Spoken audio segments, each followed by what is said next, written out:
Hey everyone, welcome to the front row with Ed. I'm going to talk about ankle dorsiflexion, how to adjust the talus, and why you can't full squat. If you're having trouble flexing or bending the ankle into dorsiflexion, chances are it's not just because of tight Achilles or a tight gastroc. It's probably because you have a restricted talus. So this is a left leg right here. Dorsiflexion basically is the ability to flex your foot up. When I push it down, it's called plantar flexion. If I go up, it's called dorsiflexion. Most of the time, if we have a restriction in dorsiflexion, it's because this talus here gets jammed in this ankle mortise and loses the ability to glide underneath. And so let's talk about how to treat that on a real patient that I have.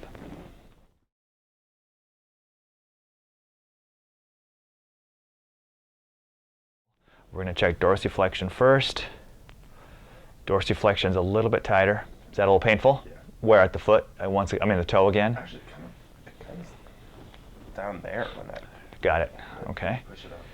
And then I want you to push both feet down towards me. Okay, and kind of, there we go. So there's a little lack of plantar flexion as well on this side here. So first thing we're going to do is we have to correct, or at least improve, the dorsiflexion and the plantar flexion of the ankle, because otherwise we can keep working on this big toe all we want and we're not going to make a difference long term. Gotcha. Because there's nothing that this guy does that's not dependent upon this. So usually with dorsiflexion, the lack of dorsiflexion is because there's a little restriction in this talus. Sometimes it can be tightness of the Achilles, but a lot of times it's that talus. So my finger right there is on the talus. Is that a little bit tender right there? And if I put the same pressure on the other side, It's fine. yeah, so that's an indicator that you have a little bit of a talus issue. And what happens at the ankle is it just gets jammed.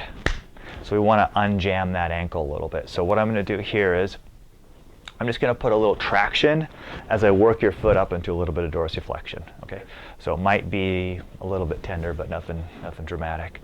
So I'm going to come right here on the talus, and I'm going to put a little traction, and I'm going to work it up into dorsiflexion. Tolerable? Yeah. Doing all right? Yep. Okay. And I'm going to give it a quick little tug. And I'm going to recheck.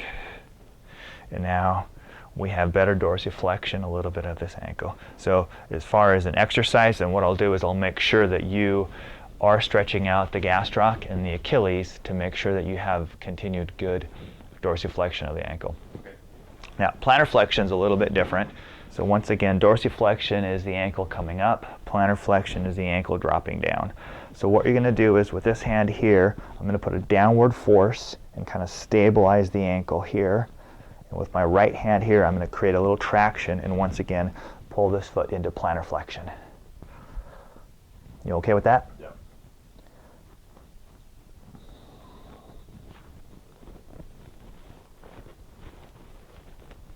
Usually I'll do this for about a count of 10.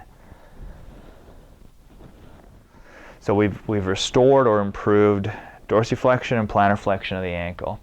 Now what I'm interested in is this fibula. The fibula has to basically piston up and down, but it also has to go posterior anterior as well too. And tightness of the distal fibula is really common. So what I'm going to do here is I'm going to come with my palm right here. I'm going to put a little pressure down right here, and I'm going to work your foot into dorsiflexion. Okay with that? Yep. And what I'm doing is I'm just putting a downward pressure right here on this fibula.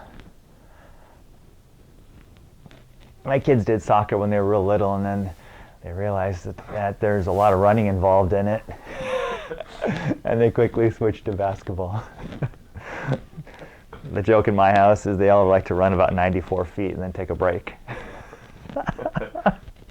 Okay, so we have better dorsiflexion, we have better plantar flexion, and we've established a little bit more of a posterior glide of the fibula, because remember the fibula, if it's going to be restricted, it's going to be restricted anteriorly, and if it's stuck anteriorly, then it's going to prevent or limit dorsiflexion of the ankle, because when I go into dorsiflexion, that the distal fibula has to drop down.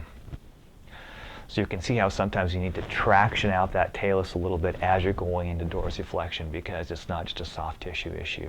All right, simple technique, but can be pretty powerful. I have patients that want to be able to deep squat and they can't because they don't get enough dorsiflexion of the ankle and they think it's just tightness of the Achilles and the gastroc, and that may be a part of it, but a bigger part of it is it's just a restriction of that talus.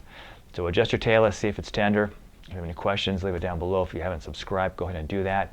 And good luck. Let me know how things are going.